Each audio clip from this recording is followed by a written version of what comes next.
Minute 34 in the legislature in Guam is called to order. Would Senator Nicholas please lead us in prayer, followed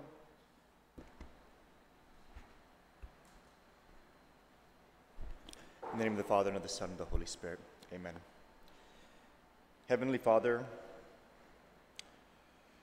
we come to you as your Majesty's most humble servants to seek your wisdom and your grace as we try our very best to lead your people in this ministry that you have granted unto us.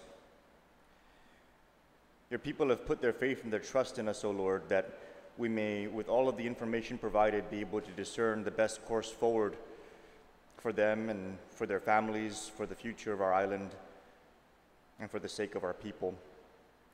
And we ask, Lord, that you send your Spirit down upon us and grant us the wisdom necessary for us to be able to make the right judgments and to pursue the course necessary, no matter how difficult, so that we may continue to provide for your people in a manner that pleases you.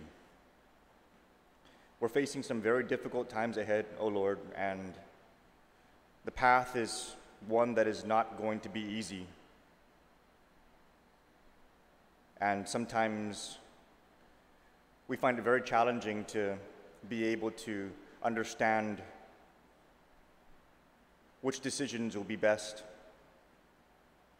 And so we pray, Lord, that as we navigate these months ahead, you send your grace down upon us and you help us to make the choices necessary, the right choices, and the choices that will be of the best benefit for our island and our people. We ask this in your holy name. Amen. In the Father, Son, and the Holy Spirit. Amen. for the recognition of the recipient of Imilads and Mastakilu na Sacrificio, Senator Lee, you are recognized. On behalf of a grateful island and country, we honor Seaman Second Class Seaman Apprentice Juan Sablan Cepeda and the family of Seaman Second Class World War II Seaman Apprentice Juan Sablan Cepeda for making the ultimate sacrifice in service and defense of our island and country.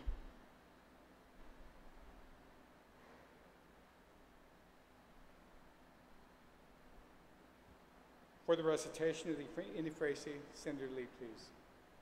Inifresi, ginini mastakulu, ginasoku, imastakulum, gikurasonu, zanimasfigu, nanina sinyahu, hu fresin maisadu, para bai protehi, zani defendi, ihinengi, ikutura, ilingwahi, aidi, hanum, zanitana tamoru, niren shaku duretsu gininazu ustata, esti hua fitma gihilu I Biblia, zani benderahu I benderan guahan. The Guam hymn, Senator Moyu.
For the national anthem, Senator St. Augustine, please.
Clerk, please take roll. Senator Adda. Senator Uggan. Senator Castro. Speaker Cruz. Present. Senator Espadon. Senator Esteves. Senator Lee. Senator Morrison. Senator Munoz. Senator Nelson. Senator Rodriguez. Senator St. Augustine. Senator St. Nicholas. Vice Speaker Terlahi. Senator Torres. Mr. Speaker, there is a quorum. Mr. Majority Leader, you recognized. Mr. Speaker, I move to approve the legislative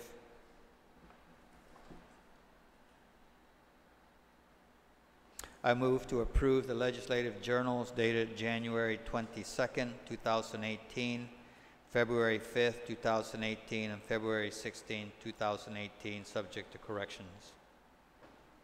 On the motion to approve the legislative journals dated January the 22nd, 2018, February the 5th, 2018, and for February the 16th, 2018, hearing no objections, motion carries. Mr. Speaker, there are communications and petitions, and I move that they be appended to today's session journal. On the motion, the communications and petitions be appended to today's session journal. Hearing no objection, motion carries. Mr. Speaker, there are messages from Imagalahin Guahan, and I move that they be appended to today's session journal. On the motion that messages from Imagalahin Guahan be appended to today's session journal, hearing no objection. Mr. Speaker, there are reports of standing committees, and I move that they also be appended to today's session journal. On the motion to append reports of standing committees, hearing no objection. Mr. Speaker, there are no reports of select committees.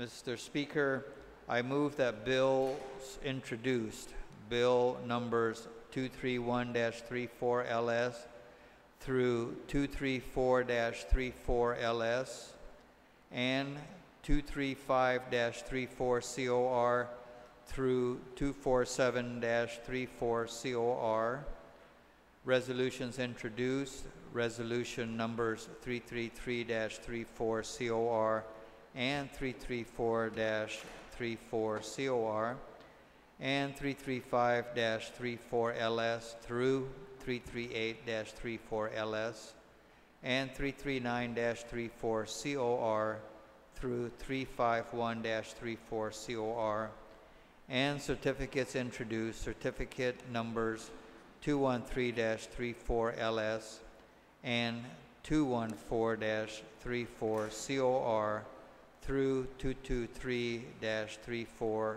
COR be deemed to have been given their first reading. On that motion, hearing no objection. Mr. Speaker, I move that all congratulatory, commendatory, and condolence resolutions and legislative certificates introduced today and for the remainder of this legislative session be considered first read and adopted, to allow the Legislative Council to make technical corrections and to add all senators as co-sponsors. On that motion, hearing no objections. Mr. Speaker, I move to place the following from the Committee on Education, Finance, and Taxation: the nomination of Eloy P. Hara to serve as a member of the Guam Community College Board of Trustees, with a recommendation to do confirm, to be placed in the voting file. Mr. Speaker, I move. Wait, is there any objection? So ordered. Mr. Speaker, I move to place the following also from the Committee on Education, Finance, and Taxation: the nomination of Ronald L. McNinch to serve as a member of the Guam Education Board, upper level managerial position in private business representatives, with a recommendation to do confirm, to be placed in the voting file. Is there any objection to the placement of Ronald McNinch's nomination to the voting file? If not, so ordered. Also from the Committee on Health, Tourism, Military Affairs, and Senior Citizens, the nomination of Dr. Gregory J. Miller to serve as a chiropractor representative of the Guam Board of Allied Health Examiners, with a recommendation to do confirm, to be placed in the voting file. Is there any objection to the placement of Dr. Gregory Miller to the voting file? If none, so ordered. Mr. Speaker, Madam Speaker, I move to place the following from the Committee on Education, Finance, and Taxation: the nomination of Jonathan B. Palarca to serve as a guidance counselor member of the Guam Commission for Educator Certification, with a recommendation to do confirm, to be placed in the voting file. On the motion to place Jonathan Palarca to the voting file, is there any objection? No objection, so ordered. Madam Speaker, I move to place the following from the Committee on Health, Tourism, Military Affairs, and Senior Citizens: the nomination of Catherine C. Nicholas to serve as a nutritionist / clinical dietitian representative of the Guam Board of Allied Health Examiners, to be placed in the voting file. On the motion to place Catherine St. Nicholas on the voting file, the nomination of Catherine St. Nicholas to the voting file, is there any objection? If none, so ordered. That's it. We're complete with motions. Thank you. Is there any other motion? We're still under motions. Senator St. Augustine, you're recognized. Madam Speaker, notwithstanding the House rules from the Committee on Education, Finance, Taxation, I move to place Bill number 235-34, an act to approve the settlement between the Government of Guam and John Fernandez in the matter of John Fernandez versus Guam Education Board, District Court Civil Case number CV 16-00080, in accordance with Guam Title I, Guam Code Annotated 1820. Is there any objection to placing the Bill 235 on the second reading? No objection, so ordered. Any other motions? Senator St. Augustine? Yes, Madam Speaker. Bill 208, I'd like to ask that it be referred back to committee. We've got communication that we have some legal issues we need to settle. Is there any objection to referring Bill 208 back to the committee? No objection, so ordered. Speaker Cruz, you are recognized under motions. Thank you very much, Madam Speaker. Notwithstanding the Governor's veto of Bill 3-34, an act to append Section 4301 and 302 C2 of Article 3, Chapter 14 of Guam Code Annotated relative to ensuring that only the most economical and beneficial health care and insurance proposal plan for the government of Guam employees and retirees and foster children is forwarded by the government of Guam Health Insurance Negotiating Team to Imagatlahi Guahan for consideration into divesting Ilahis Lugan Guahan of final approval authority over any contract entered into by Imagatlahi Guahan for the same. Madam Speaker, I know that I've attempted this several times since the passage of the bill in April. As all of you know, we are facing some very tough financial times ahead. In the next couple of weeks, the negotiating team will be sending out its RFP on the health insurance contract for next year. The health insurance contract cost us almost $80 million a year, maybe even more. We haven't figured out. It's at least $80 million. In the last 4 or 5 years, the negotiating team, after having negotiated with the carriers, has sent a memo to the governor, and all of you have seen it numerous times that I've risen and spoken on this bill, that in their memo to the governor, they say if you choose one over the other, you will save $20 million. In these tough financial times, Madam Speaker, with us potentially not being able to find or losing $67 million in the next fiscal year, according to the governor, for the next fiscal year, OFB's thinking it's closer to 100 million over the next fiscal year. We have to find every possible way that we can save money.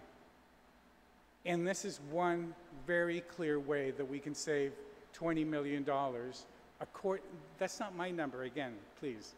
That is the number according to the negotiating team every time they've sent that memo to the governor for his consideration.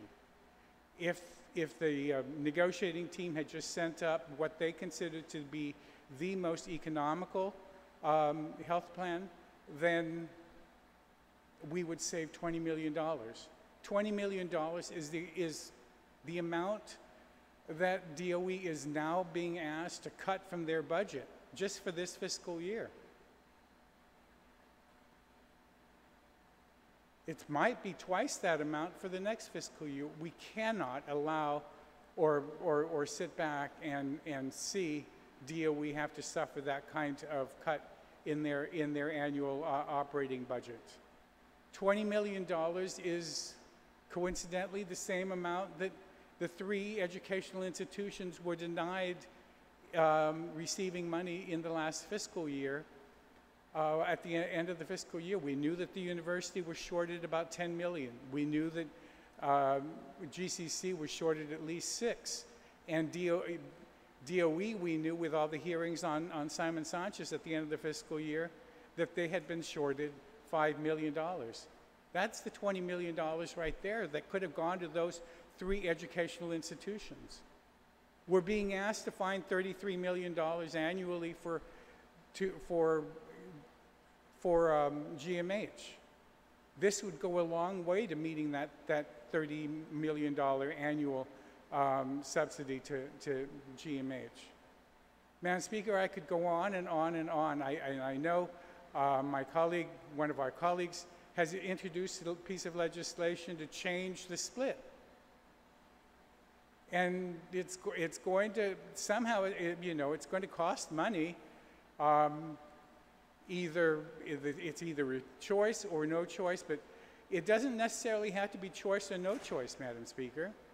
If the RFP goes out and says the best deal is the one that's going to be chosen, if the health insurance companies in their response to the RFPs come back and say that they're going to somehow work it so that there's still choice, but it's still the most economical, then great.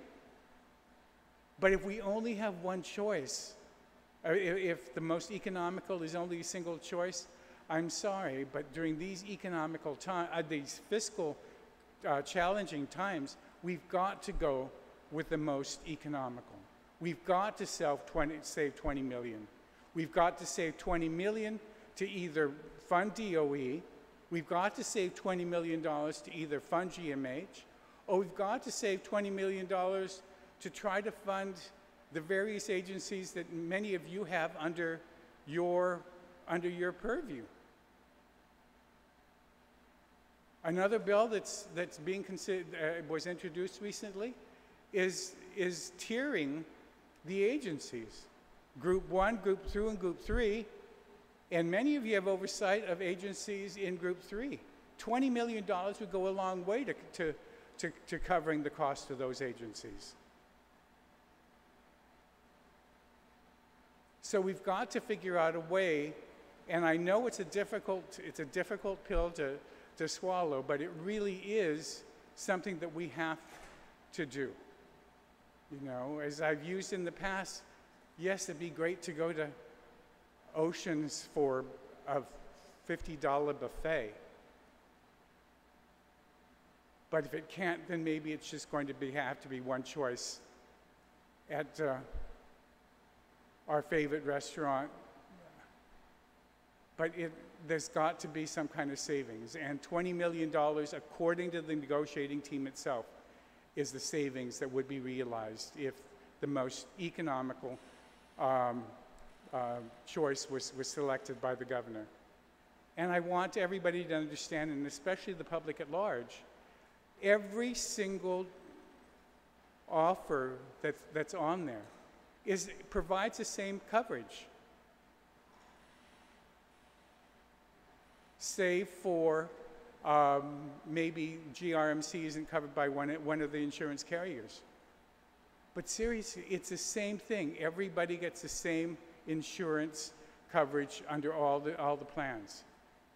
And so we've got to figure out some way. And so rather than ramble on, I know we have a short session, so I just really ask my colleagues and all of you to please assist us in seeing to it that the RFP that goes out in the next month states very clearly in the RFP that at the end of the negotiations, that the negotiating team will be recommending to the governor that the governor only has one choice, the most economical plan that's has been negotiated by the negotiating team.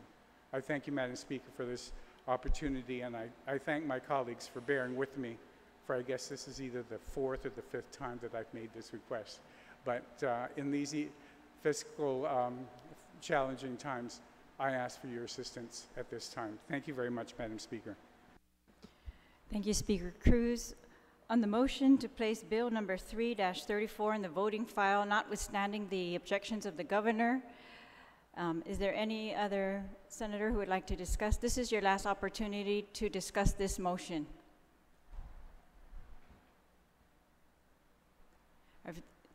Any objection to the placement of Bill number 3-34 to the voting file? All right, motion carries. Oh, is there an objection? Okay, motion carries on Bill number 3-34. Senator San Nicolas, you are recognized.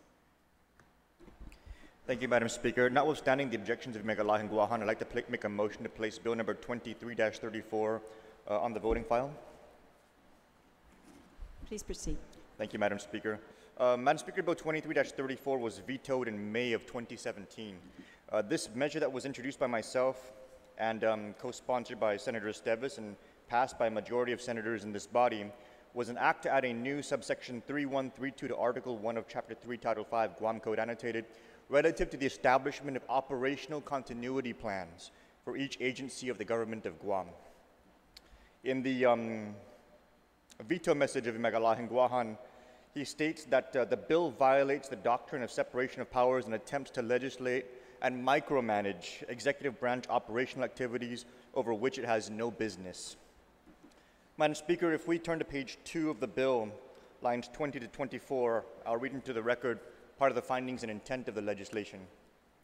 A legislatura further finds that unforeseen circumstances, such as a natural or man-made disaster, a sudden downturn in tourism due to an unanticipated geopolitical situation, or the enactment of a large income tax cut with Guam's territorial income tax remains mirrored on the federal income tax, could have negative effects on the funding levels available to support government operations.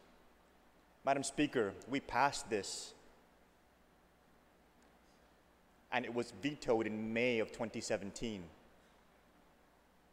Fast forward to around September, and all of a sudden we had the North Korean threat. Fast forward to present day, and we have the Trump tax cuts. It was almost a crystal ball, Madam Speaker, at how this bill was able to speak to those threats and how those threats could adversely impact our government. If you turn to page 4 of the bill, lines 12 to 15, part of these operational continuity plans required that we include a provision for unanticipated reduced funding levels during the fiscal year relative to the appropriated level by 10%, 20%, and 30%.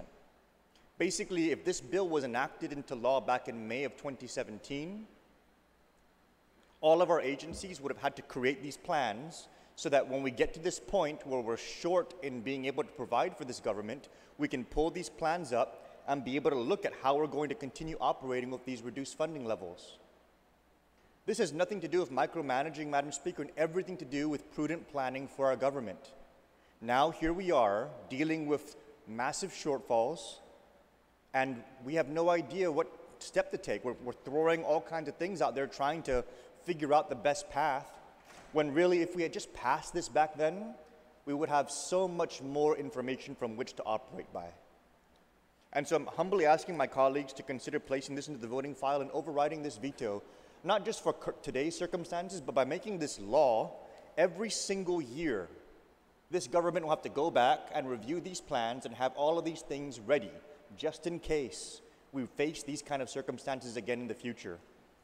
One of the best things we can do, Madam Speaker, in this body is not just to address the circumstances that are before us, but to provision for any other future time in which our people will be faced with similar circumstances. And so by passing this bill and overriding this veto, we will make sure that not just today, but definitely going forward, we're going to be able to have the information necessary for us to make informed decisions when faced with very difficult circumstances. So, Madam Speaker, I'd like to make a motion to place this into the voting file, and I humbly ask my colleagues to consider overriding this veto. Thank you, Madam Speaker. Thank you, Senator San Nicolas. On the motion to place Bill number 23-34 to the voting file, notwithstanding the objections of the governor, is there any discussion? Is there any objection to this motion? Motion carries.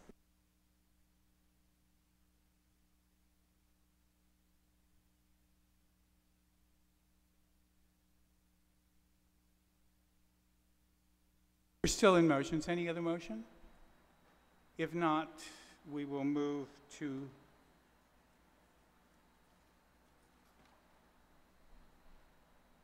second reading.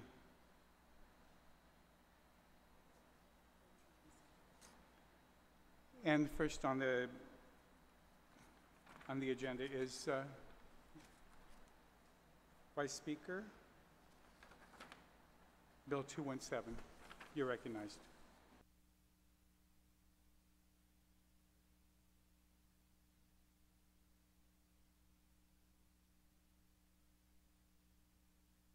Thank you, Mr. Speaker. Bill number 217, I would move to place Bill number 217-34 COR is substituted by the Committee on Health, Tourism, Military Affairs, and Senior Citizens in the third reading file. I would like to speak on this. Hearing no objections, you're recognized. Thank you, Mr. Speaker. Bill number 217 is an act to amend one section, section 67110 of Title 10, Guam Code annotated, relative to updating the Guam Veteran Registry. And what this bill does is it's very simple, Mr. Speaker, but I'm hoping that it will have a significant impact on the Veterans Registry, which, as we know, has been mandated for several years now by prior legislatures, and the Veterans Office, I believe, is making a very good attempt at trying to build this registry up, and veterans have testified on the passage of the original law to establish this local registry, the importance of doing this in the face of the only numbers that we have. If we don't establish our own registry, we have to rely on numbers established that they're quite limited. One is a census that is done every 10 years, that many veterans have testified is incomplete, and a National Veterans Affairs, or the Federal Veterans Affairs Office registry, which is pretty much includes only those who are actively seeking benefits with the VA office. And there have been prior reports from the Guam Veterans Affairs Office of approximately 24,000 veterans, which far exceeds any of the other numbers that I've mentioned, any of these other lists. And so it was the intent of that prior law to fill these gaps and to make sure that if we can account for all the veterans on Guam, that we might be able to seek additional services for those who may not even need it today, but might need it, in the very near future. Of course, we're talking about healthcare issues, and some of them don't need this type of service right now, or they are taken care of in another way. But by knowing exactly how much we have, and if we can actually determine additional information about these veterans, we will be able to, we hope, expand these services with the assistance of our congressman or woman, of course.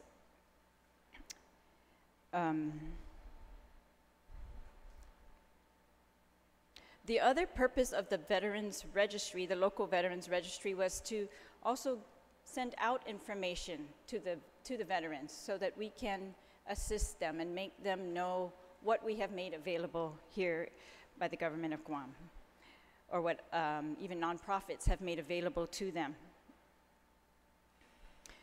So the current statute states that all government of Guam entities, whenever applicable, shall render assistance to the Office of Veterans Affairs. This amendment will provide language to the law that will mandate that government entities provide this assistance and identify the process in which, and it says that all government of Guam entities that are in receipt of a veteran's DD-214 form or other proof of veteran status as a qualifying document for a benefit or service, to forward a copy of the proof of the veteran status to the GVAO no later than 30 days after the date of acceptance of this form. Now, our local Veterans Office has made many strides to do this. They will have to develop rules and regs to ensure the confidential transfer of this data, and they are working with the Office of Technology, and I think the Office of Technology has some great ideas as to how to make this even available electronically. But for now, it's going to be manual until the electronic is available, and it will be under the strict rules of the local Office of Veterans Affairs.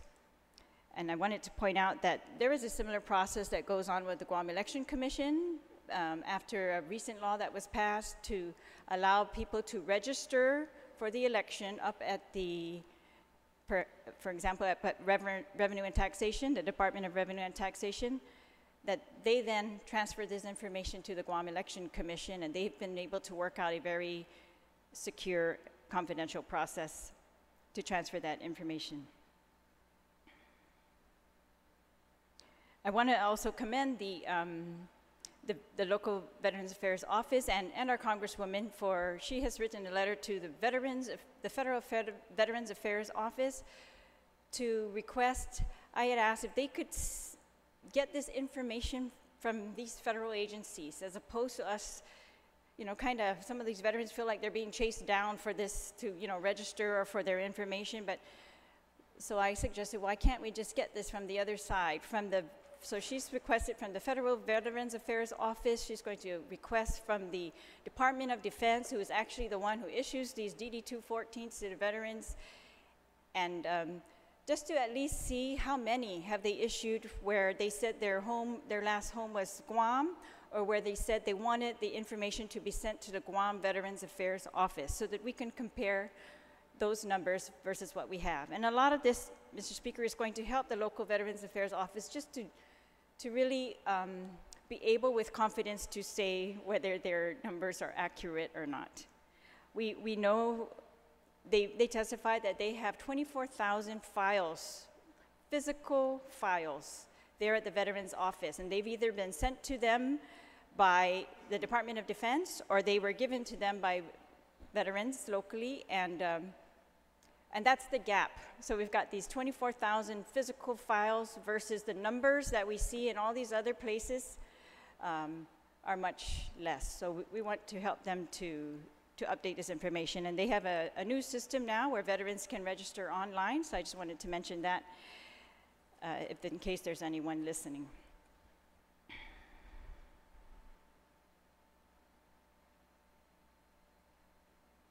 There was, in some other places, a suggestion that we do what they have done in Puerto Rico, which is what it's called an American Community Survey, which is, it's like a census. Actually, it's exactly the census, but they've broken it up, you know, into different years to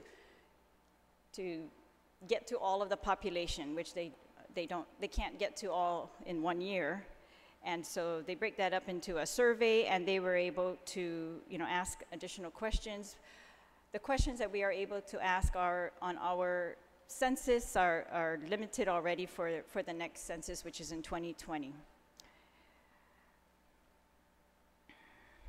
So, Mr. Speaker, of course, this doesn't solve all the issues for veterans. It just helps us to. I'm hoping to help them, not only us, but also all of our agencies, if they can get accurate data, that they will be able to apply for grants and do whatever they have within their power to assist, to work together, to really accommodate what the needs of these veterans are, to reach them when we have programs that might actually help them. And that's what the intent of this bill is, Mr. Speaker. So I ask my colleagues to please help us to bring some attention to this and to just help the local Veterans Office to fill that registry. Thank you very much, Vice Speaker. I have Senator Nicholas and then Senator Uggan. Any other senator wish to be heard on this bill? Senator Nicholas, you recognize.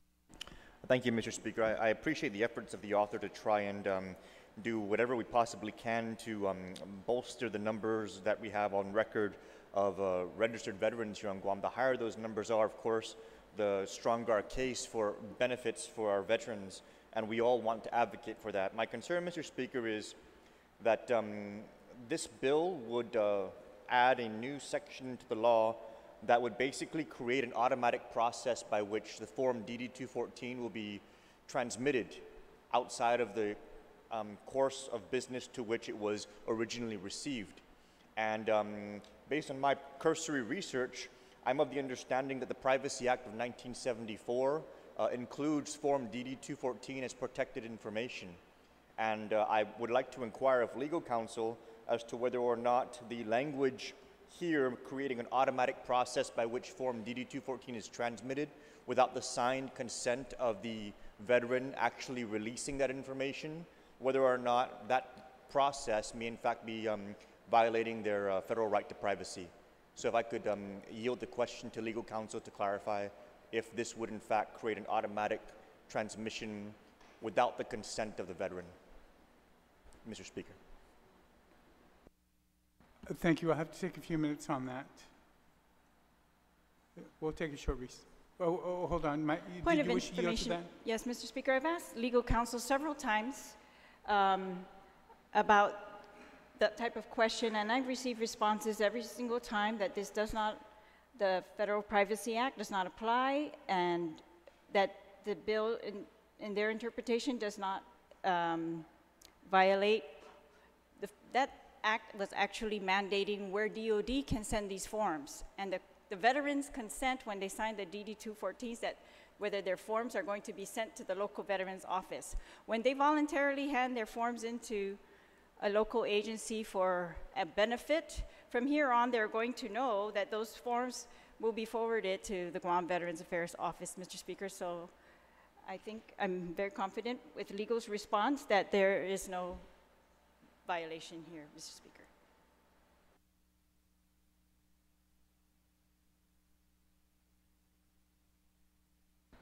Is that satisfactory, or do you wish to still have a few minutes with legal counsel? I would like to hear from legal counsel, Mr. Speaker. My concern is also that when you get your discharge papers, your DD-214 papers, you actually also indicate there where your state office is going to be. And so that indication should already result in its transmittal to our Veteran Affairs Office through the normal process. I'm just concerned that by doing this, Mr. Speaker, we're going to be having other people touching these DD-214 forms and seeing information and passing it through, and that might not necessarily be something that the veteran may want. And it's not, we're not creating a system here that's going to keep the information protected. It's not like we're, creating any kind of process by which those forms are going to be kept under seal or anything like that. And so, to have these forms floating around as they're getting transmitted to other offices, I'm just a little concerned that that may be creating windows of opportunity for the privacy rights of these veterans to be violated. So I just wanted to make sure that that concern is raised, Mr. Speaker. We'll take a short recess.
As I try to work out some possible amendment, I'll recognize Senator Frank Huggen. Thank you very much, and good morning, Mr. Speaker. I certainly would like to stand up in support of this initiative and commend the sponsor for moving forward with it. If you recall, Mr. Speaker, back in the 32nd Guam Legislature, there was an initiative that was adopted and eventually signed into law in November of that year. And that was a provision that was establishing the Veterans Registry.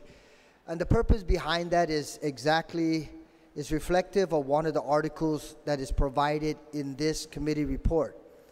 And it says, the title of the article by the Washington Post, dated October 29, 2014. It says, Guam, a high concentration of veterans, but rock bottom VA funding. And it goes on to highlight, it says Guam has a small population of about 200,000 residents, but it's home to one of the highest concentrations of military veterans among U.S. states and territories. 1 in 8 adults on the Pacific Island have served in the armed forces. Despite those numbers, the island ranked last in the country for per capita medical spending by the Department of Veterans Affairs in 2012, with an average of $822 for each former service member. Virginia had the next lowest rate with a much greater $1,275 per veteran. You listen very intently, Mr. Speaker, to those numbers.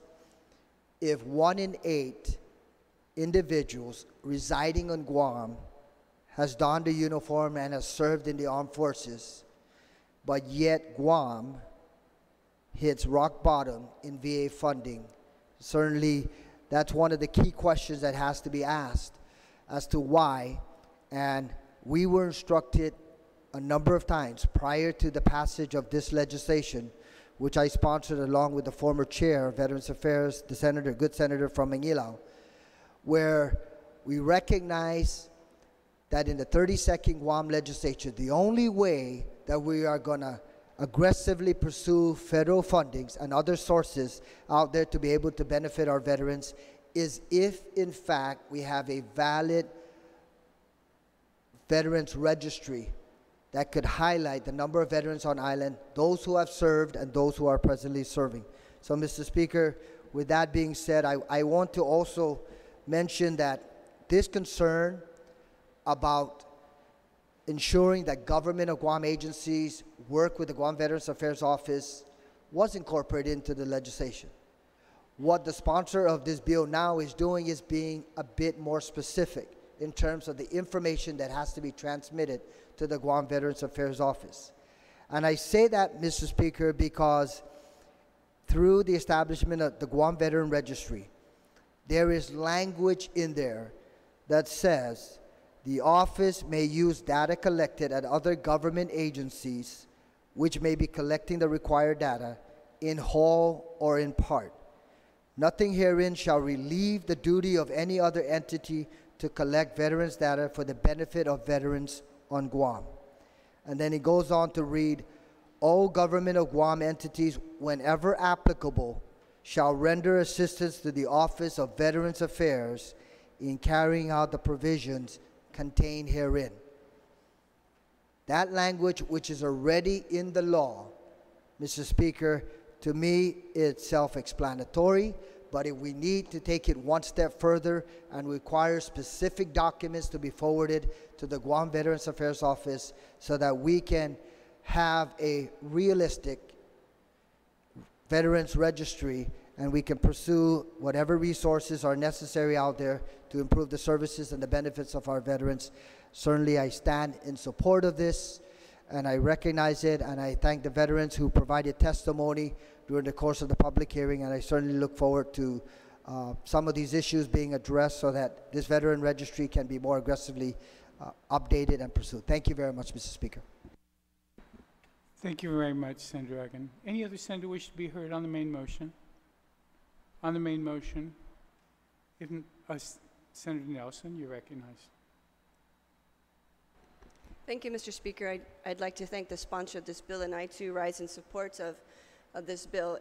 We have seen our brothers and sisters in arms struggling when they get back from theater, from combat, and many times it's very difficult for them to go through the extensive bureaucratic process to seek help. And in this way, this is a proactive movement by us in this legislature, if this bill should pass, to assist them in whatever means necessary. It allows us the tools to reach out to them in the struggles and the sufferings that they face from PTSD and perhaps some disability where they had to lose a limb.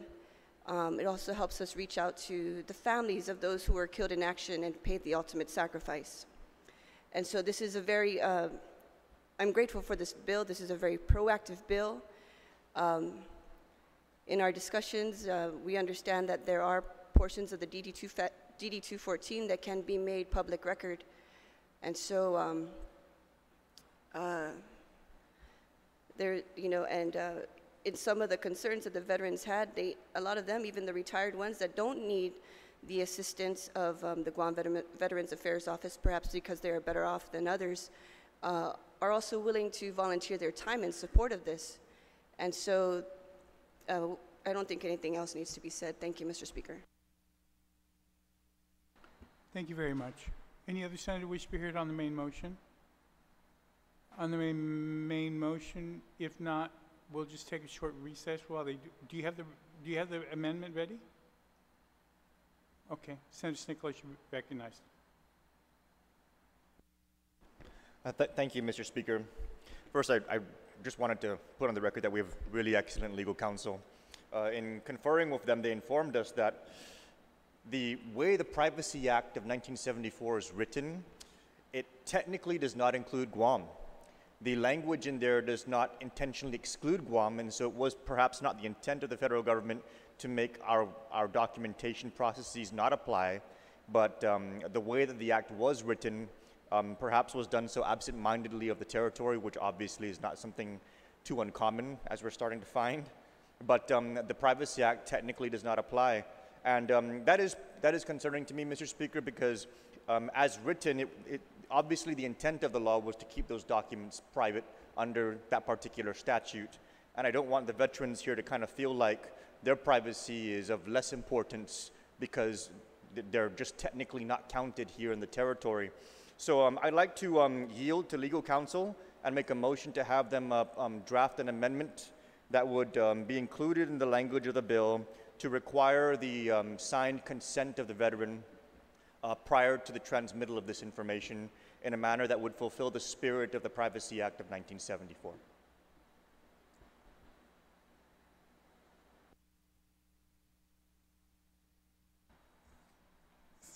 Thank you. Vice Speaker, you recognized. Thank you, Mr. Speaker. On the amendment, I have no objection.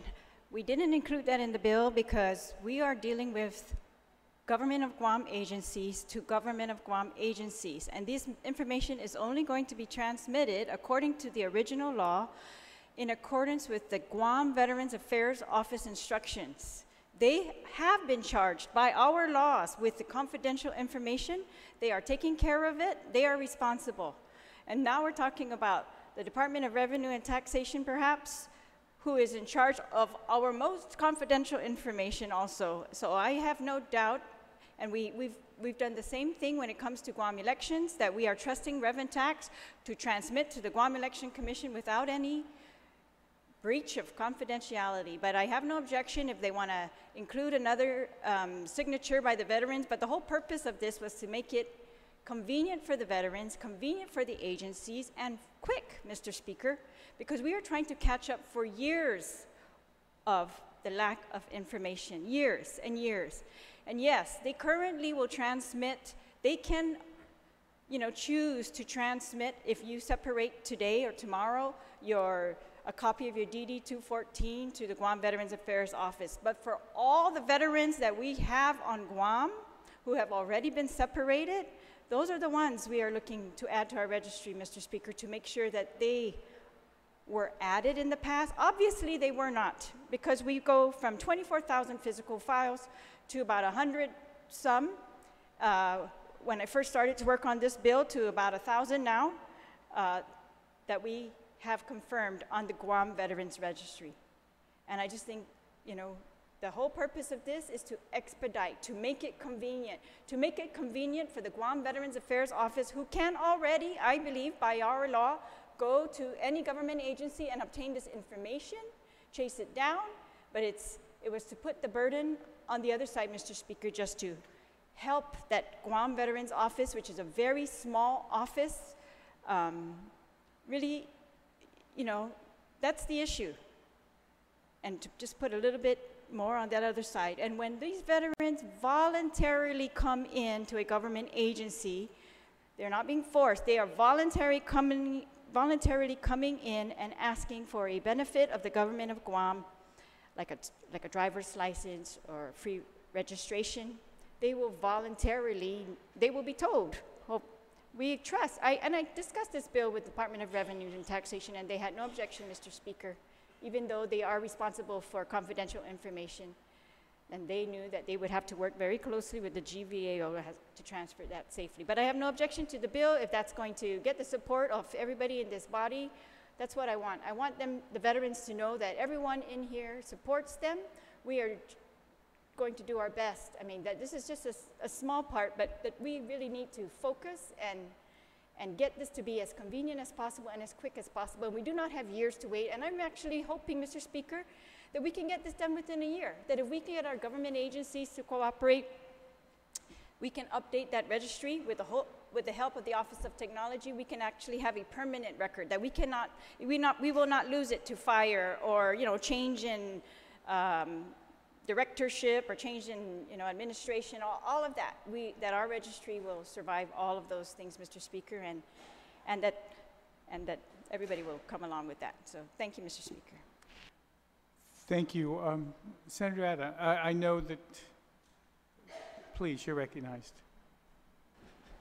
Thank you, Mr. Speaker. I rise in support of the bill. Any little thing that might help the veterans certainly is something that is welcomed. I'm just concerned, though, that basically what the bill is saying is that these agencies transmit those DD-214s down to the Veterans Affairs Office, and that information will then be used to be input into the registry. Well, several years ago, we had introduced a law that we wanted to make this as easy a process as possible for your veterans or those who are eligible for the waiver of the fees for the driver's license as a start. So, you know, we have thousands of drivers out there, of which I presume many of them are either military retirees, active members with the National Guard, or active duty members. And in the law that we had passed, we did not require, or they must show some proof of military service. The DD-214 is one of them. But quite frankly, if somebody asked me for my DD-214, I would have to dig high and low to find my DD-214 because it is something that we just don't use. So what we did in the law was we said, or other proof of military service. So the other proof is they have this, the military ID card, DD Form 2.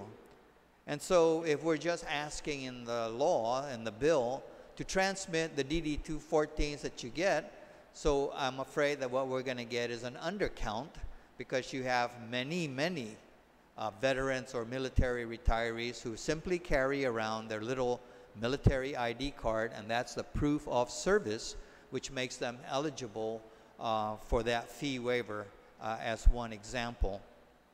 And so that's the one concern that I have. I do have some concerns also about freely, you know, just passing around the DD-214 because there's some sensitive information in there. There's a block in there in the DD-214 that really hints at the quality of performance of that veteran, of that individual. You know, if he was a star performer, At the bottom, you'll show RE1, Recruitment Code 1. Pick this guy up the moment he says he wants to come back in. If he was a poor performer, it would show in there RE4 or some other code.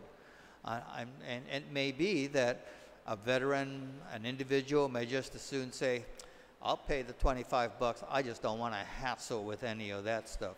I believe in the DD 214, it also shows if the individual had some kind of military discipline action taken against him, I believe that it is shown on there.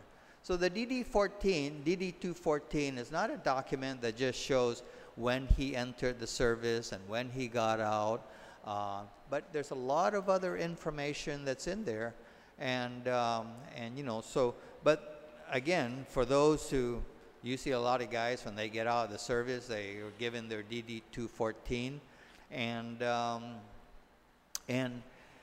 they file it away, and so, you know, it's not something that's being. And then there was during the public hearing for this bill, and the public hearing for the bill that basically was the basis for Public Law 32-101, there was one witness that came up and gave testimony that the DD 214, according to him, does not apply to members of like the National Guard Bureau. In fact, we had a member that was just recently came up for confirmation to one of the education boards. He couldn't produce a DD 214 because it did not apply to Guard members. Instead, they had a National Guard Bureau document. Just a point of information, Mr. Speaker, and to the good senator, if I may, individuals who have gone to a combat zone do receive DD 214s who are members of the National Guard. So I just wanted to make sure that there's that clarification. Thank you, Mr. Speaker. Well, we do know that there was one individual that came up for confirmation hearing, and he explained that the DD 214 was not issued for him. But in fact, if you look in the committee report, there was a retiree who said that in the case of Guard members, they don't get DD 214s. Now, if also we take a look at Public Law 32-101, the and I'm just kind of pointing these out to put into proper context, you know, what we're dealing with here. And I recall that the previous administrator, I think two previous administrator came in, not the one 2 administrators ago. He basically came in and he testified not in support of that particular bill, which established the registries, pointing out the reality of that particular office, that you're going to require all this information to come in, and they don't have the resources to then you know, do with whatever with that. They didn't have the computer hardware. He estimated they need 2 people, 2 additional people to do just to do that aspect of the work, because what they have right now basically is to take care of burying. You know, they average about 17 burials a month of veterans, helping veterans that come in who prefer to go down there versus the federal office up at Tizon. With their claims forms and whatnot. So he came out very bluntly and said, you know, if you want us to do this, be the registry for veteran personnel, you got to give us the resources. Now, admittedly, subsequent to that, there was a bill that came in that appropriated $50,000. But all that bill did was it authorized $50,000 to be spent for that particular activity, but that doesn't mean that that Adelup is going to release that money. And so, you know, everybody kind of like, oh, they appropriated $50,000, therefore this thing's going to be done, you know, as quickly as you can snap a finger at it. But it really didn't, because the money was never released. And so.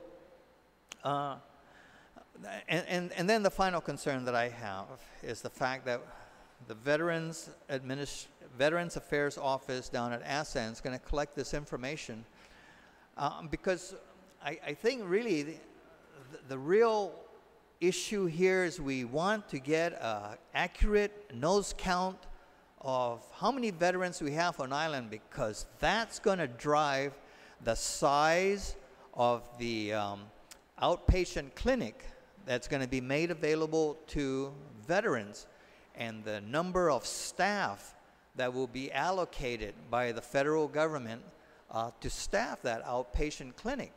So I believe the number of veterans that have actually signed up there is something like 3,000.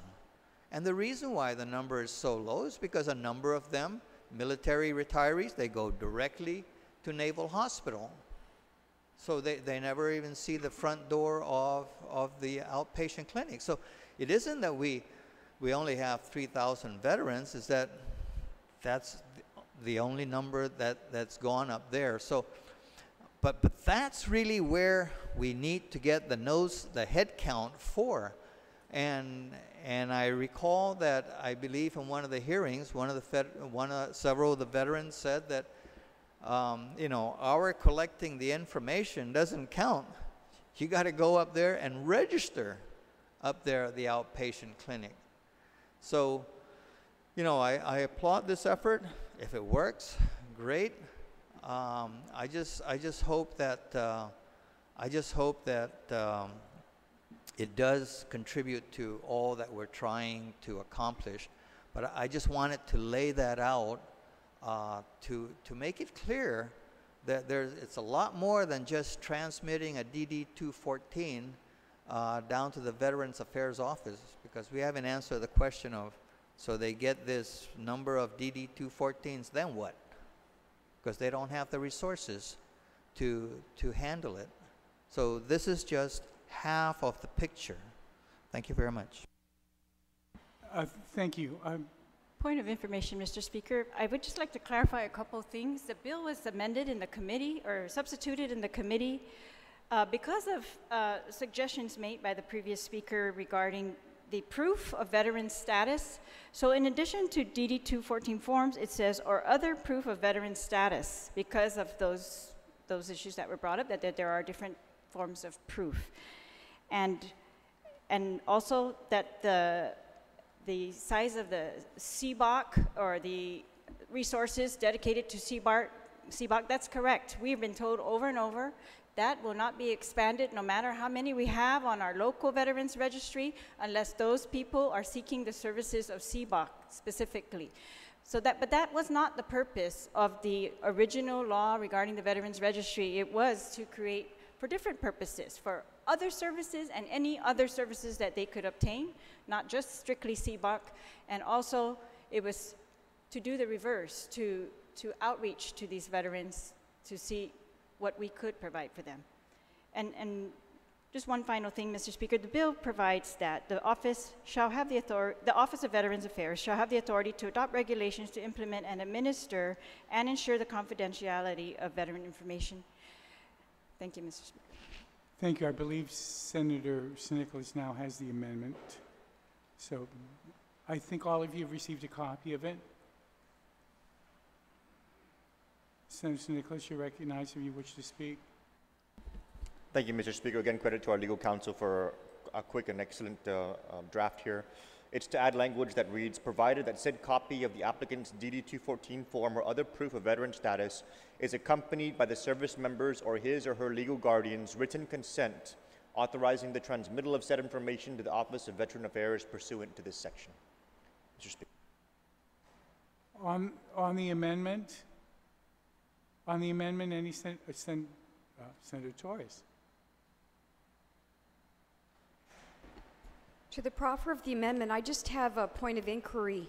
What would constitute a circumstance where a veteran would authorize or submit a DD-214 to one agency, but be concerned about that, one government agency, but be concerned about that same information falling into the hands of the Veterans Office? I just don't understand the logic of why it would be okay to provide to one government agency but not to the Veterans Agency. Generally, with authorizations for release of information, it's usually at the source. If you don't want that information released from the holder of that information, then you would opt in or out. But in this case, it's already been given to one agency. So it's a very fine line, and that's the distinction that I'm trying to make with why someone would opt out of having this be transmitted to the Office of Veterans Affairs. So if the proffer of the amendment will so yield. Do you yield? Sure, Mr. Speaker. I'm not going to pretend to assume what a veteran may or may not want to keep private, but I mean, something as basic as, you know, I know some of the people up there. I don't want them to see what's on my DD 214, but I do want to go and get my license plate.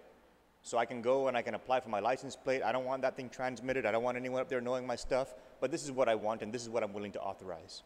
That's an example of just something very, very basic where an individual has a preference for not wanting their information to be transmitted. Other veterans may have, there may be service disabilities that have them just very concerned about things happening outside of their area of control. And so to surrender their information to a process that's going to cause stuff to get transmitted all over the place might be something that they're just not comfortable with. And so to create a consent process would be ensuring that we're going to be sensitive to the privacy preferences of all of our veterans, Mr. Speaker. That's satisfactory, Senator Torres.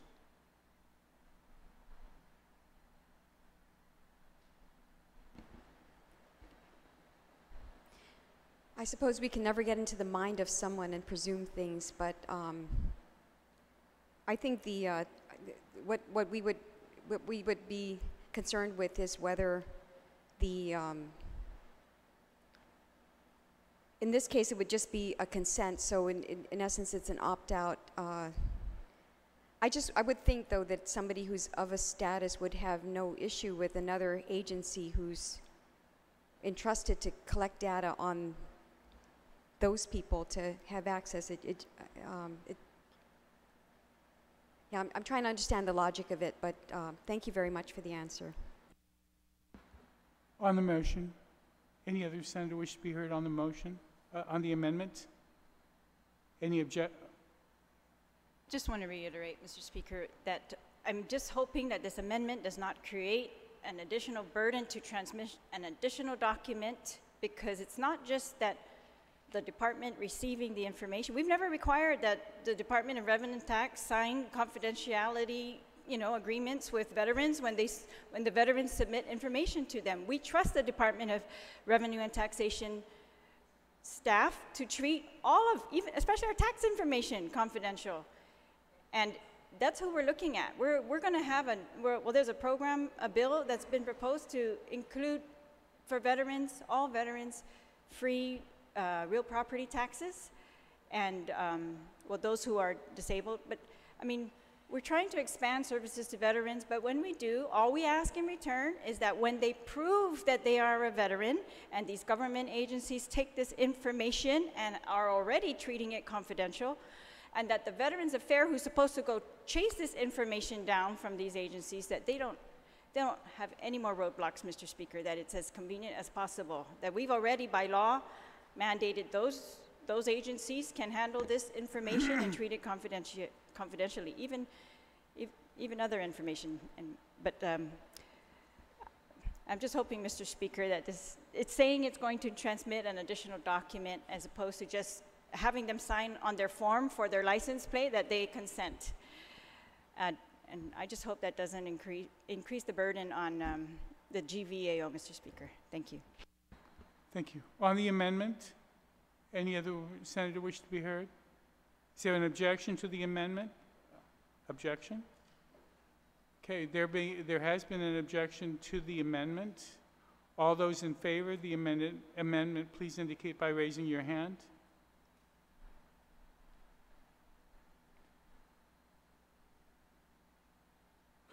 Amendment fails.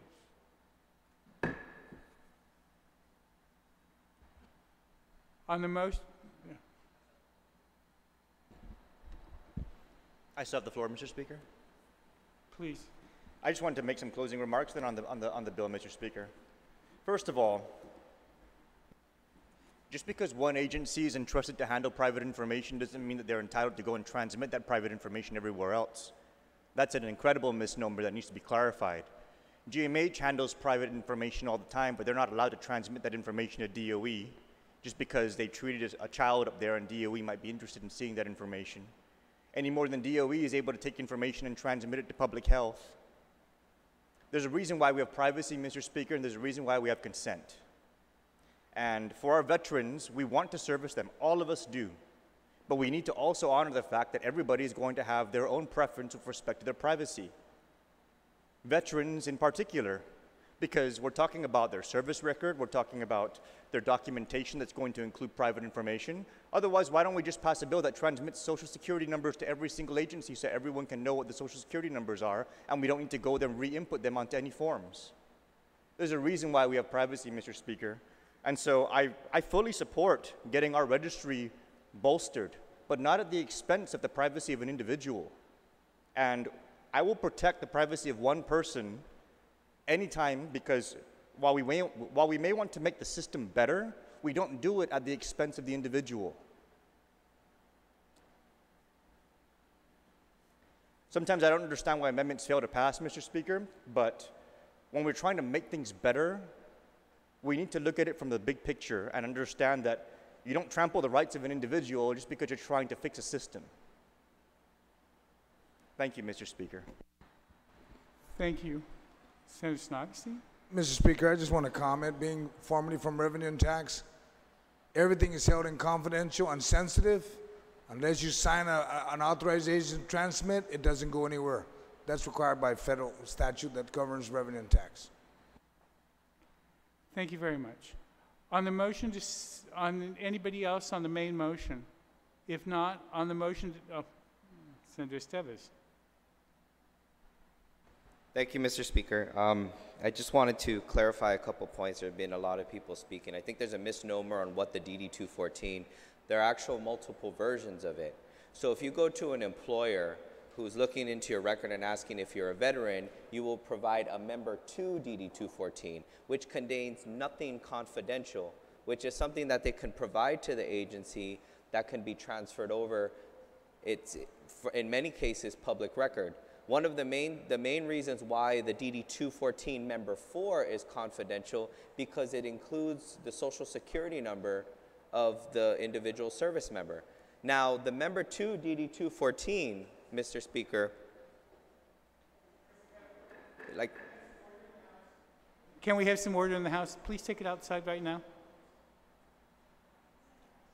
the member 2 DD 14 also includes the type of discharge that the service member or veteran had entertained, because it's already been found and concluded that it's important information for an employer to have. That is not confidential information, whether or not somebody has a dishonorable discharge, a general discharge, or an honorable discharge. That's valid. That's information that's available to employers. That's information available to the public at large.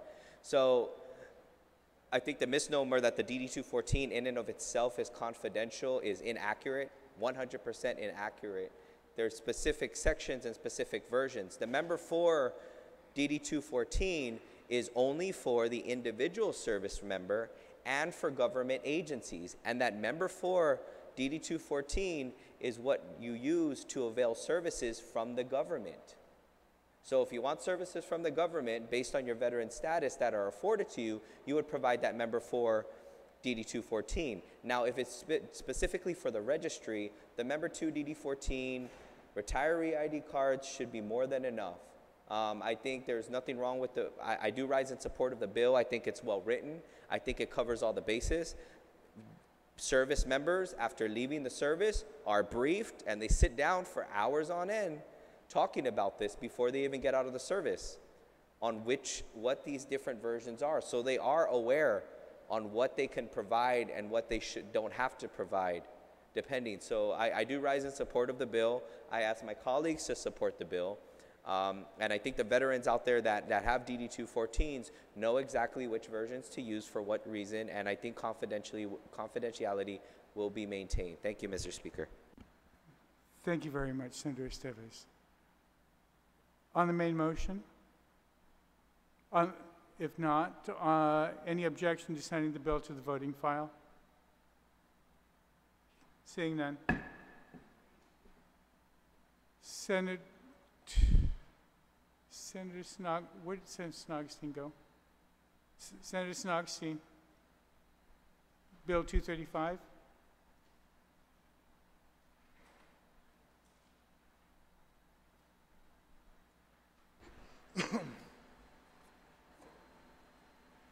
Speak about, okay. Thank you, Mr. Speaker. Bill 235-34 is an act to approve the settlement between the Governor of Guam, John Fernandez, in the matter of John Fernandez versus Guam Education Board. The District Court civil case numbers CV 160080 in accordance with Title I Guam Code annotated 1820. Mr. Speaker and my colleague, within the Title I Guam Code annotated, it requires that if there's any settlement, the legislature has to approve it. Now, at the public hearing, there was testimony that states that they have the funds for it. So all they're asking us to do is approve it.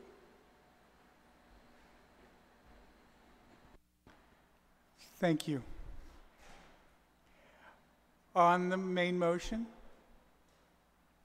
any other senator wish to be heard on Bill 235? On the main motion.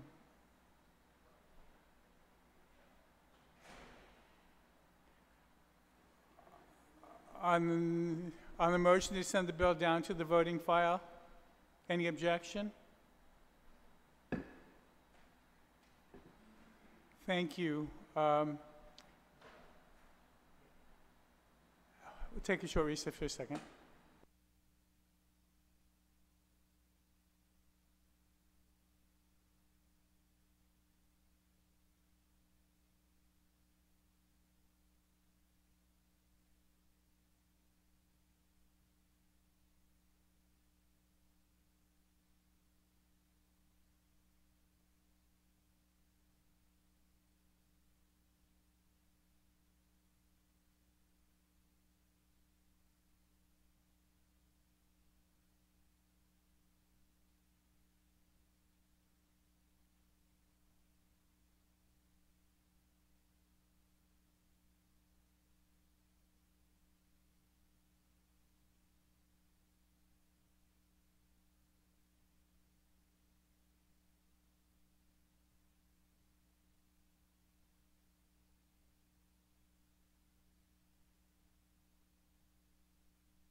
Legislation back in order.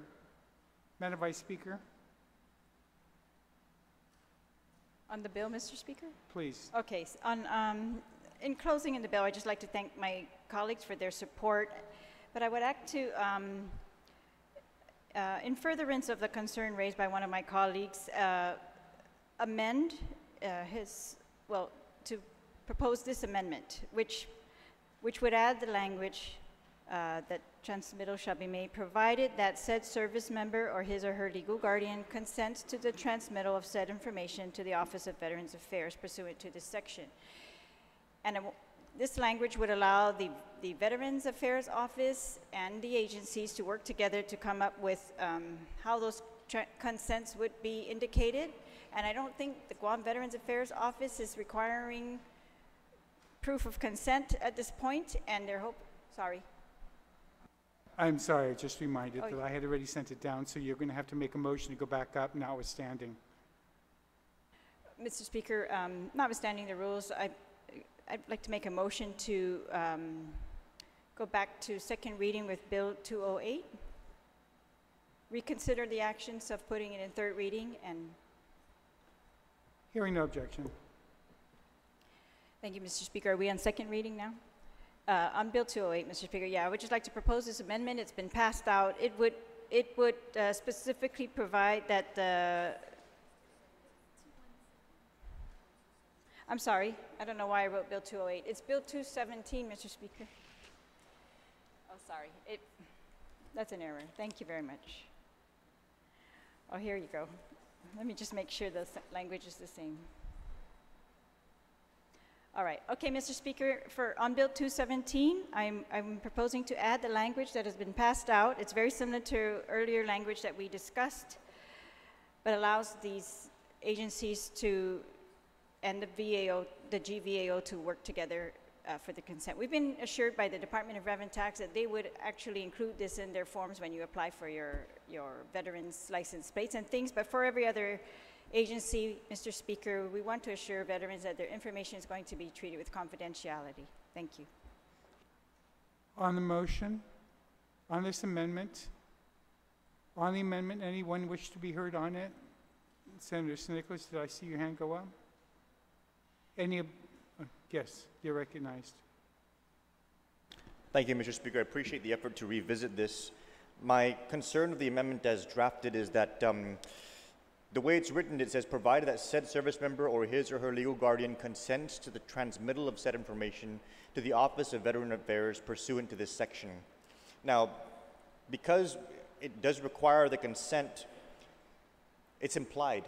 And so if they go and they transmit their DD-214 for application to a veteran's license plate, and that DD-214 gets transmitted to Office of Veterans Affairs without any kind of documentation, because we're putting this language into the law, then it's as if there's implied consent by virtue of them just participating in the application process. And so I'd like to include, and as it was mentioned by the proffer of the amendment, it is a process that they require a signature up at Rev and Tax. I've also gotten confirmation from the chair. But if we can just include that language here, provided that said service member or his or her legal guardian, an amendment to the amendment includes the words, provides documented consent to the transmittal of said information to the Office of Veterans Affairs pursuant to this section. I'd like to make an amendment to the amendment to include the words provides documented consent. So there's a record that they actually did provide that consent.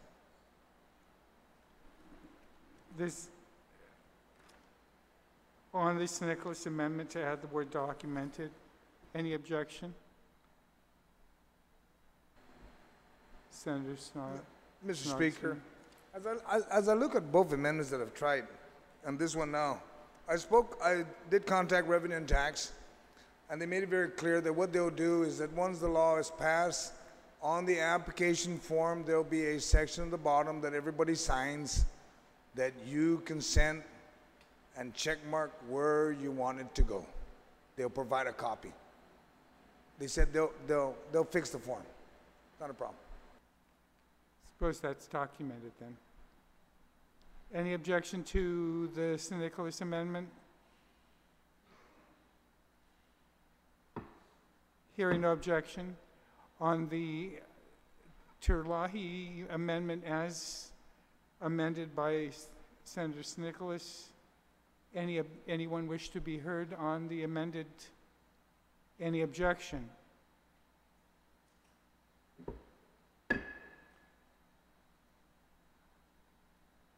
On the main motion, do you wish to close, Madam Vice Speaker? Mr. Speaker, I just want to thank my colleagues who have helped me along in this process, and in particular, Senator Ada had very early on gave me very concrete suggestions as to how to fix the bill to make it better, and so I would like to ask that he be added as a co-sponsor. On that motion, And Mr. Speaker, I want to thank all the veterans in our body for their contributions to, service and also, but to this bill, because they've also all pretty much talked to me about it. And to the the veterans who have spoken to me privately, I actually, I'm not a veteran, but I came across, different news articles talking about our registry and how there was this huge gap. And in fact, I actually wrote a letter to the Attorney General to ask her what happened between one administration to another, that we went from 24,000 to less than 100 veterans in our registry. How could that happen? Was there some? But now I understand the full picture, Mr. Speaker, thanks to very many people, including the current director of the Guam Veterans Affairs Office. I'd like to thank the Office of Technology for agreeing to make this one of the issues that they are going to work on, so that hopefully these things can be expedited and it doesn't require such a huge manpower by the Guam Veterans Affairs Office. And that's what we're really looking forward to, and that we can actually accomplish a lot of the intent that was set out in previous legislatures, and I really commend them for that we can just accomplish this sooner. So I want to thank all my colleagues, and thank you, Mr. Speaker. on the motion to send the bill down to the voting file, any objection? Senator Estevez. Thank you, Mr. Speaker. I'd like to make a motion to go back to motions with the intent to place a bill onto the agenda, Any objection? notwithstanding the House rules, Mr. Speaker. Please. You're recognized. Thank you, Mr. Speaker. I move to place Bill 182-34 into the second reading file, and I'd like to speak on it. Or into the third reading file, or onto the session agenda, Mr. Speaker. My apologies. On the motion to place Bill 182 onto the session agenda, Thank you, Mr. Speaker. I move to place Bill 182-34 into the third reading file, as substituted on the floor, into the third reading file, and I'd like to speak on it. on the motion to accept the substituted version of Bill 182 for the second reading, any objection? Thank you, Mr. Speaker. As previously stated on the record, Bill 182-34 is an act to amend subsection 3702A2 and to add new E to section 3703, both in Article 7, Chapter 3, Title 22, Guam Code Annotated, relative to specifying references in Public Law 33-170. The intent of the bill, Mr. Speaker, is to clarify the misconceptions and misunderstandings and make it very explicit in codifying the Child School-Related Leave Act and how it applies to government of Guam. In the previous bill, or the previous version of the bill, we did apply, if you look at line 4, shall have the same definitions as set forth in section 3603A of Article 6 of this title. However, after conferring with legal counsel and colleagues, and based on discussions from the floor, or on the floor, and then also other emails that my office and other of my colleagues have received regarding misunderstandings as to what can apply to this act and the School-Related Leave Act, which prompted the addition of Section 2, which explicitly states what is allowable under the Child School-Related Leave Act, and this provides this creates a provision for the Department of Administration to move forward with and to plan to effectuate the plans of the individual agencies as it regards to this act.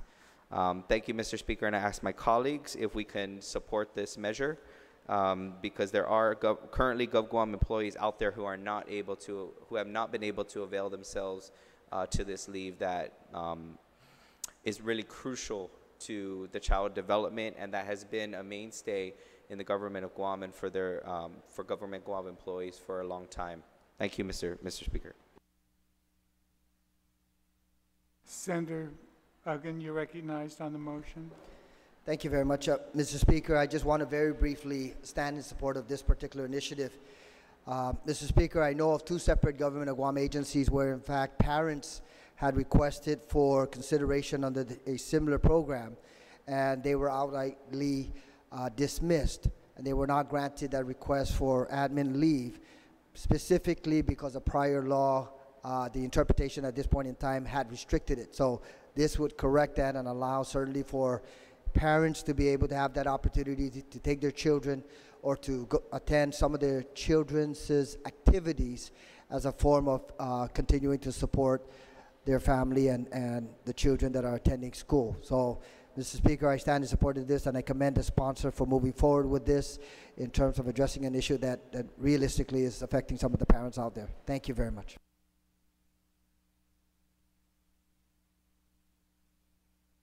Any other senator wish to be heard on the Vice Speaker? Thank you, Mr. Speaker. I rise in support of this bill. It's my understanding that this bill is now consistent with an existing executive order that might have inadvertently been nullified by a prior law that was passed. And this executive order had allowed government of Guam employees to take parental leave for all the reasons why we are mandating that private companies allow for parental leave. And it's my understanding, I seen some email just, I think, last week or the week before that, apparently DOE had just issued a letter to all of its employees saying that they can no longer take any parental leave because I guess they had just caught up with that prior law, Mr. Speaker. So I'm glad that this is on the session today because it will promptly address that for the government employees, hopefully for the benefit of the children, Mr. Speaker. Sizus Masi. Senator San Augustine.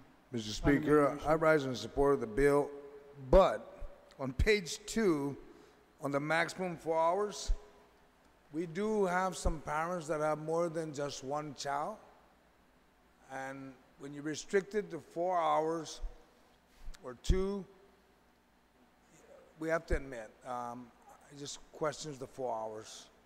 But we do have some families that have more than one child and would require more than just 4 hours.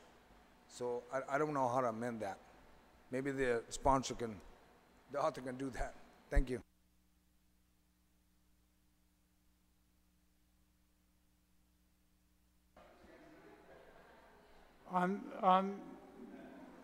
We'll take a short recess.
On the main motion, any other senator wish to be heard on the bill?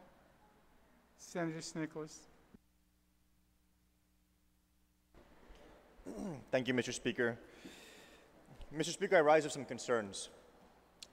And it's important for us to understand the evolution of this process with respect to why we are here now entertaining this measure. Prior to us being here with respect to Bill 182-34, it was public law that was passed that would permit FMLA, family medical leave, to be utilized for this purpose. And FMLA is basically unpaid leave. Prior to the law that authorized FMLA to be used, the executive order was enforced, authorizing GovGuam employees to be able to take administrative leave to be able to attend these kind of events. The executive order created workplace disparities between public and private sector employees with respect to supporting these kinds of activities. What happened was we passed the law to allow FMLA to be used to create a level playing field where private sector employees and public employees are both able to, on the same terms and conditions, attend these events.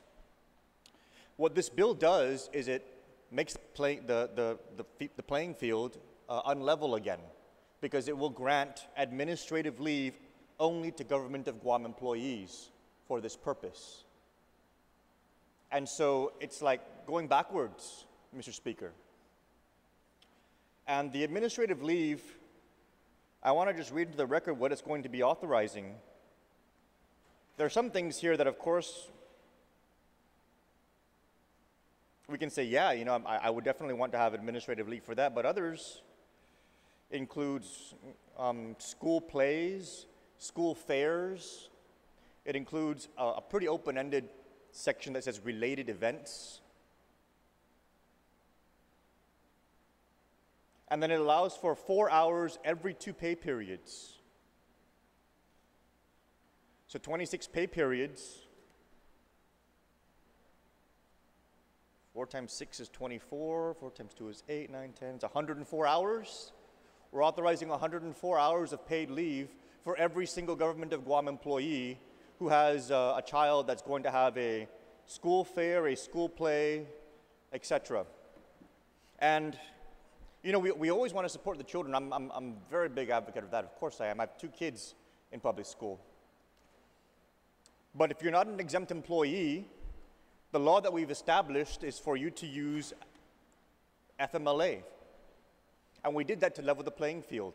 So I just want to put on the record, Mr. Speaker, that this is going to now create a special form of leave for Government of Guam employees to get paid to attend these events, while our private sector counterparts aren't able to do the same.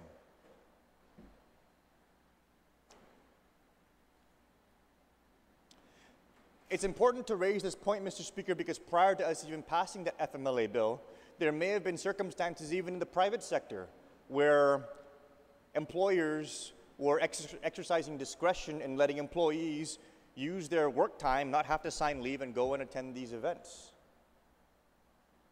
But now that we've passed the FMLA law with respect to these kind of events, private sector employers are going to be requiring their employees to sign leave without pay to attend these kind of functions. If we want to be allowing for paid leave, we should keep it as a level playing field and allow it to be discretionary, at least even for the employers. Technically, they can still do it, but by having these 2 laws in the books that are different for private employees and for public employees, it just sends the wrong message, Mr. Speaker.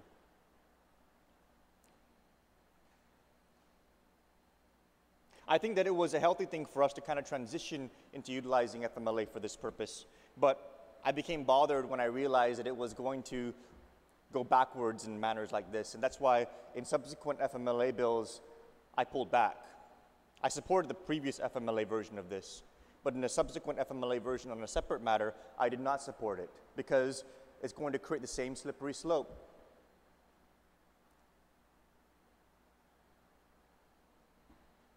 The more disparities we create between public and private sector employees, the greater challenges we're going to have with respect to being able to ensure that Whether you're working in the private sector or you're working in the public sector, you're going to be able to attend these things for your children on the same level. And then let's kind of put it into perspective, Mr. Speaker. We're talking about financial challenges in this government. We're talking about millions of dollars in shortfalls, the risk of not being able to make payroll, and we're going to be entertaining a bill to give out administrative leave. Now, I know it's politically popular, but it's not financially practical. In an environment where we're talking about $40 million to $70 million in cuts in this fiscal year alone.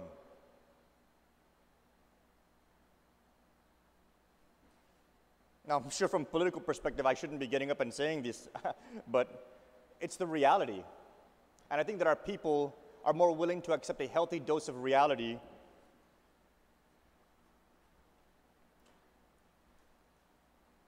than move forward a measure that is going to compound an environment that is already very strained. If we do not pass this bill, I just wanted to make it very clear that if we do not pass this bill, the laws that allow for FMLA to be used for these purposes are still in place. You still can attend these things. It will just have to be without pay. You would think that in an austere environment, you would actually be entertaining measures like that to try and contain costs, as opposed to measures like this trying to exacerbate them. I know it feels good, I know it sounds good, I'm sure there's emails about, can we please have this? But Mr. Speaker, we need to have the fiscal discipline to be able to say, we can't afford these things right now. And we need to be brave enough to get up and say it.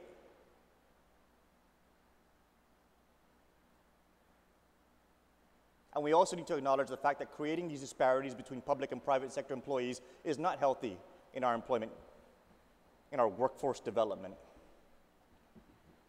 So I do have an issue with this bill.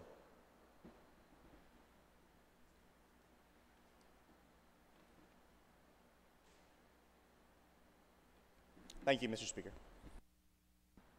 Thank you, Senator. Any other senator wish to be heard on the main motion? On the main motion? If not, you're welcome to close. Thank you for the opportunity to close, Mr. Speaker. I understand there are some concerns with the bill, and the reality is there are disparities between the public and private sector.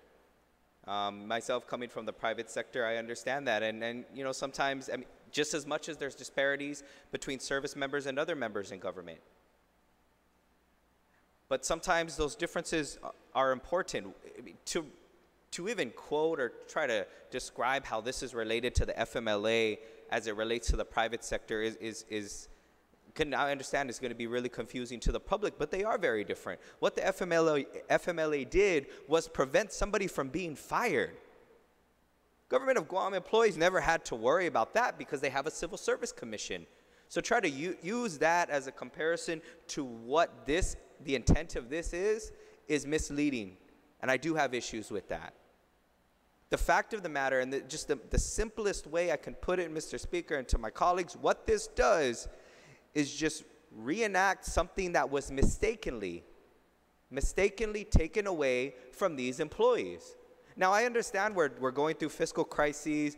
I understand it's going to be thrown around that this is for some political capital that this bill is out. But the truth of the matter is there's right and wrong. And when this was taken away from Government of Guam employees, it was wrong. When a Government of Guam employee signs up for Gov Guam and there are certain things in place, there's an expectation for those services. And if we take it away, that's fine. That is fine if we take those away, if that is the intent of this body, with the intent to take that away for a specific purpose. But the fact remains that it was removed by accident. Maybe it's advantageous, maybe it's not, that it was removed by accident. But that's not what we're here to debate today, Mr. Speaker. What we're here to debate today is to right what was wronged. And if the retiring speaker wants to introduce a bill to remove it to where the members of this body can argue based on the merits as to why it should be removed, then we can do that. And I will entertain that with an open mind.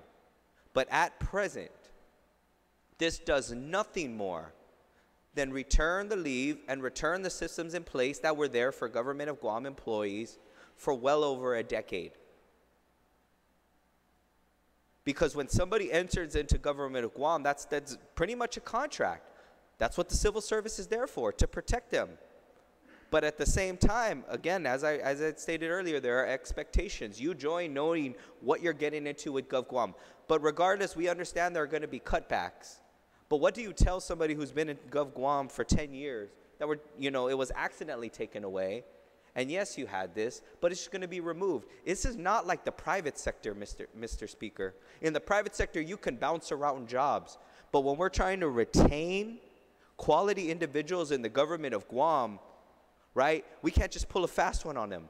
That's not how you retain qualified individuals. That's not how you retain the best and brightest, by pulling a fast one on them, by having accidents like this, which affect that contract and what they had expected getting into the government. Because there are differences, Mr. Speaker. A Government of Guam employee, they could resign, true, but they do lose out on what the time and what they've put into.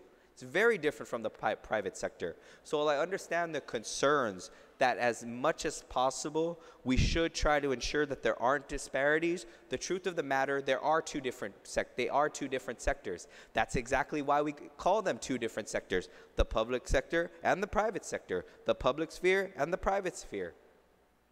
They are different for reasons. So again, I ask my colleagues to support this measure, to correct something that was wrongfully taken from Government of Guam employees for no other reason than it was a mistake. And if any member of this body wants to address the removal or reduction of this leave based on the merits and the arguments of fiscal policy or fiscal concerns, then I will be more than happy to entertain that with an open mind. Thank you, Mr. Speaker. On the motion to send the bill down to the voting file.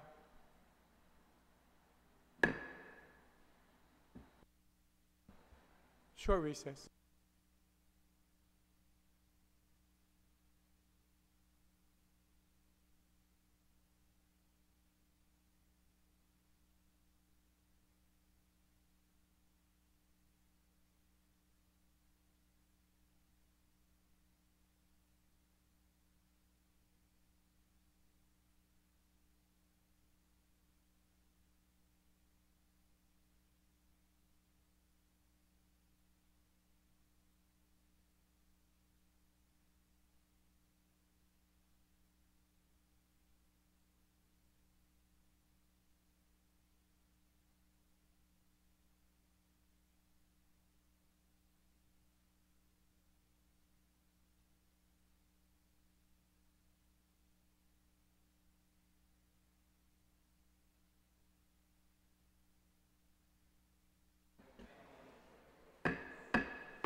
You're recognized, Mr. Majority Leader. Mr. Speaker, we've exhausted the items on the second reading file, and I move that we go to the voting file and vote on the bills without engrossment. All right, is there an objection to that? I just know that one colleague just left, and I'd like to make sure that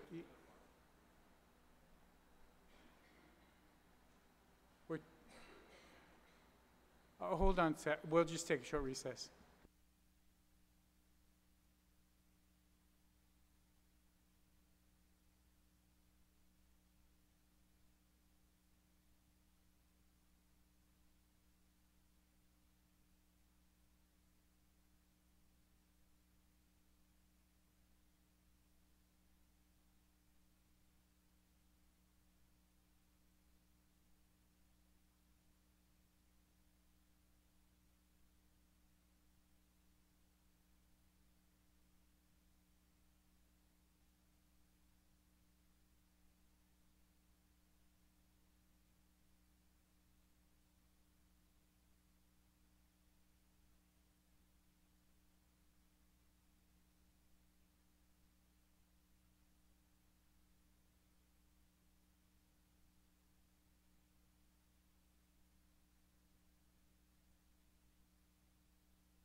We stand in recess until 4 o'clock. We'll vote at that time.